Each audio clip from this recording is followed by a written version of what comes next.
terima kasih rekan-rekan media. Jadi ini upaya pencegahan yang kita lakukan sebenarnya udah 3 atau 4 tahun lalu menindaklanjuti kalau teman-teman ingat kasus suap di KONI gitu ya. Jadi itu kewajiban dari kedeputian saya untuk datang memberi pendampingan dan memperbaiki sistem. Gitu. Oleh karena itu waktu itu kita sampaikan bahwa Kemenpora ini dominan anggarannya adalah pemberian hibah ke cabang olahraga maupun ke KONI dan yang organisasi pemuda. Oleh karena itu rekomendasi kita waktu itu cuma satu. Kita buat aplikasi di mana masyarakat bisa lihat gitu ya, proposalnya dari mana saja, berapa jumlahnya, kriterianya apa saja yang diperbolehkan dalam proposal, yang disetujui berapa, dan pertanggungjawabannya kayak apa. Sesederhana itu. Oleh karena itu, hari ini saya datang ketemu Pak Menteri dan jajaran, kita sampaikan sampai mana kemajuannya kira-kira. Karena Pak Menteri bilang, ya sudah, kalau bisa bulan depan, jadi rekan-rekan media juga bisa lihat cabang olahraga tertentu itu proposalnya berapa sih setahun ini dapatnya dari Kemenpora gitu ya. Jadi lebih terbuka itu saja gitu karena belajar dari kasus yang lama gitu. Yang kedua, aplikasi ini kita akan kerjasamakan dengan Kemdagri juga, kita akan bagikan ke seluruh provinsi. Jadi provinsi kan sama, kisahnya gitu juga ya, dari daerah minta APBD. Nah kita bilang nggak usah bikin aplikasi, ini dari Menpora udah ada, dipakai saja. Dan itu versi mobile-nya juga ada, jadi rekan-rekan media bisa ngecek gitu ya, dia di level daerah kayak apa, di level pusat kayak apa gitu. Nah kita pikir dalam waktu dekat kita akan launching ke masyarakat dan silakan diakses plus diprotes kalau ada yang salah. Atau yang kurang-kurang lah gitu nih. Kita bilang kan anak muda nih pemakainya gitu ya. Nah yang kedua kita tawarkan gitu bantuan ke Kemenpora untuk kalau ada LHKPN yang perlu diteliti dengan inspektorat, kita akan... Menterinya Pak perlu Pak, sama diajarin. Menterinya udah meriah. Jadi kita tawarkan supaya ya jangan juga orang bisik-bisik gitu ya, aplikasinya terbuka tapi ada beberapa pegawai yang tidak pas profilnya. Nah itu nanti Pak Inspektur akan hubungi kami gitu ya, kami akan bantu gimana cara pemeriksaannya tapi hasilnya kita akan komunikasikan. Yang ketiga seperti biasa gratifikasi, penerimaan gratifikasi itu selalu butuh kejelasan. Gitu. Oleh karena itu kita tawarkan juga semacam kontak langsung ke Pak Herda, ini adalah direktur gratifikasi kita. Kalau ada penerimaan yang nggak jelas-jelas, mending tanya dulu gitu ya, sebelum dilaporkan ke KPK sebagai gratifikasi atau disimpan karena dianggap bukan gratifikasi. Mending komunikasi dulu. Kira-kira itu. Jadi 3 hal itu yang kita bahas pagi ini dan terima kasih gitu karena responsnya sangat positif. Kita ingin segera dari Kemenpora transparansinya duluan dalam bentuk transparansi pemberian dana hibah. Saya pikir itu. Makasih. Dan mungkin boleh saya tambahkan dikit ya, maksudnya ini biar terinformasikan bahwa ini merupakan suatu komitmen yang mungkin dari awal saya dilantik sebagai Menteri Pemuda dan Olahraga, di mana kita sudah menyuarakan bahwa saya ingin menjalankan kementerian ini secara akuntabilitasnya tinggi dan juga transparan. Dan sebenarnya tidak hanya KPK yang kita gandeng, dari awal saya duduk itu kita bahkan semua proses waktu itu persiapan SEA Games, Para Games, dan juga FIBA World Cup itu ada pendampingan juga dari BPKP ya Pak ya, BPKP dan juga kejaksaan, dan kejaksaannya melalui Jamintel ya, dan itu pun dari sebelum saya diperiksa kejaksaan, jadi tidak ada hubungannya. Dan hari ini juga KPK sudah kita minta monitoring dan gandeng.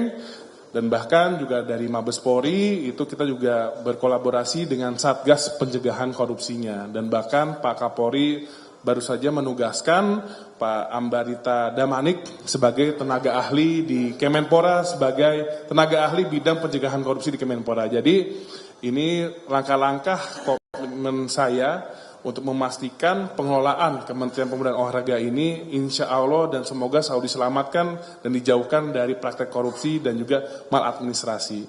Karena ya saya masih muda, juga saya melihat di Kemenpora ini banyak karyawan masih muda dan memiliki keluarga, dan saya tidak ingin semuanya bisa pulang dengan tenang, harus tenang, dan keluarganya juga tidak cemas. Dan cukup menterinya aja yang udah diperiksa, yang lainnya jangan sampai diperiksa. Jadi mungkin dari saya itu, dan mungkin kalau ada pertanyaan, monggo, terima kasih.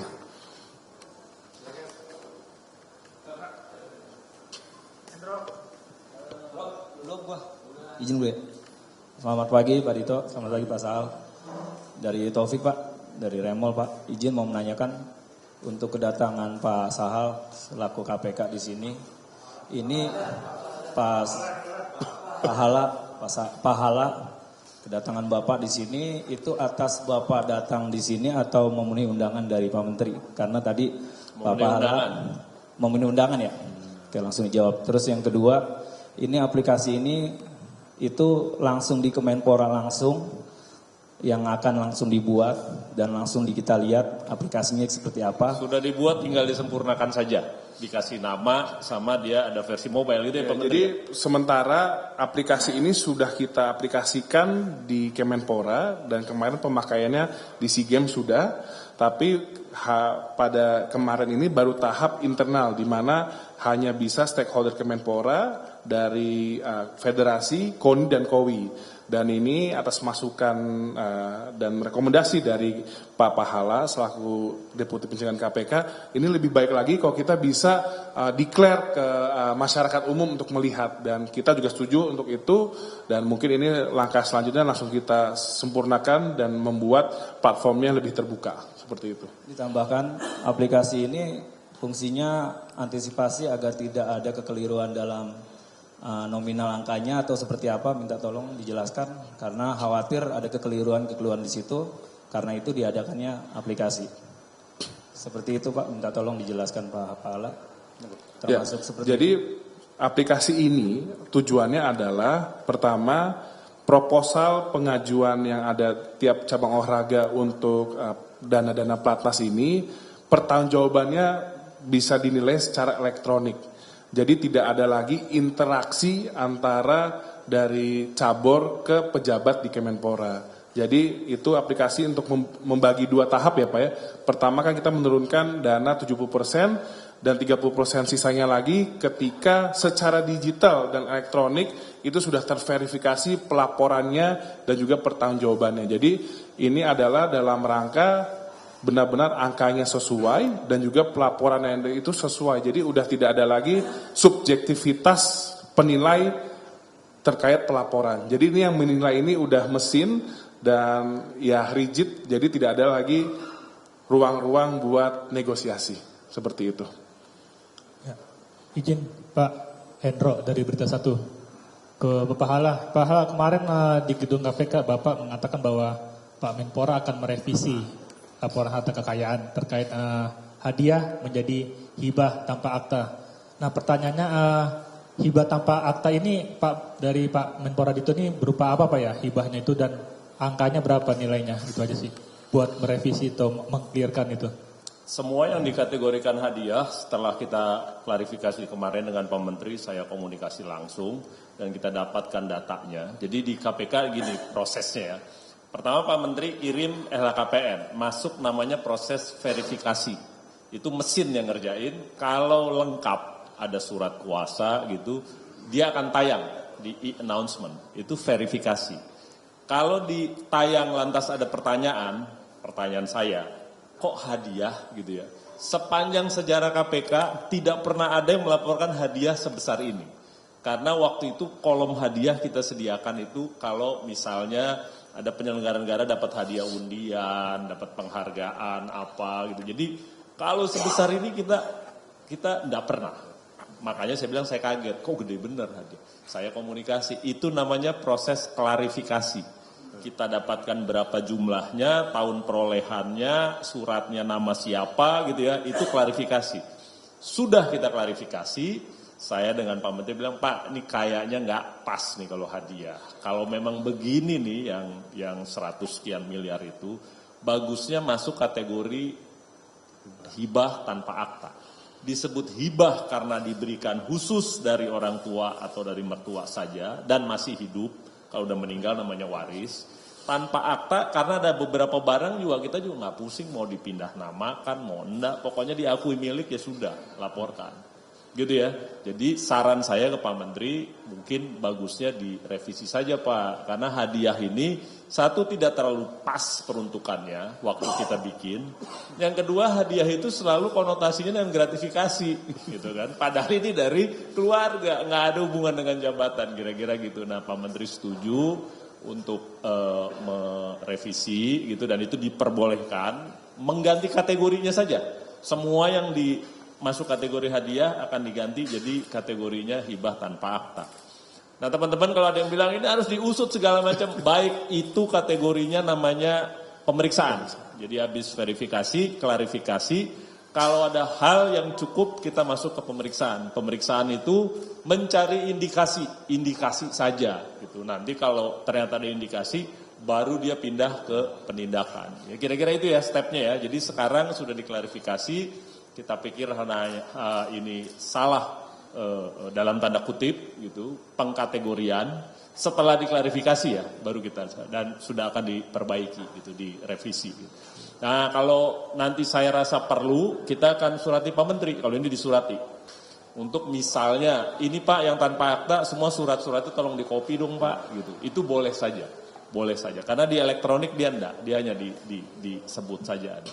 Kira-kira itu ya, saya pikir juga sudah cukup jelas gitu ya bahwa kita tidak masuk dalam pemeriksaan LHKPN, belum masuk. Jadi kalau dari saya belum ada alasan yang kuat untuk masuk ke sana.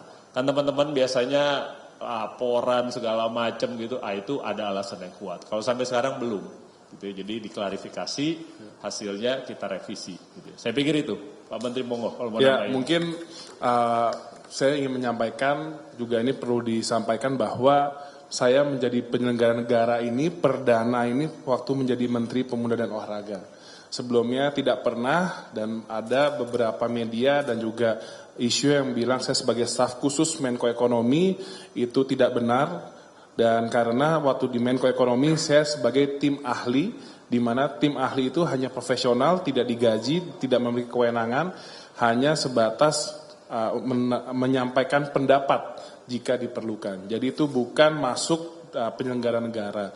Dan terkait dengan hibah dan hadiah, tadi saya juga sudah minta maaf, harusnya kita konsultasi sebelum mengisi ke KPK, karena memang ini sebatas kita bingung di definisi, karena mertua saya membelikan rumah-rumah itu kepada istri saya sebelum kami nikah, itu langsung atas nama istri. Di definisi yang kita pahami, hibah itu harus dari nama pemilik sebelumnya pindah ke nama baru. Jadi itu murni ya teknis, tapi tidak apa-apa. Ya, jadi Pak Hala juga mungkin baru sekali Pak ya ada fenomena ini Pak. Dan saya yakin ini mungkin tidak hanya satu nih Pak, banyak sekali orang yang mengalami situasi seperti ini.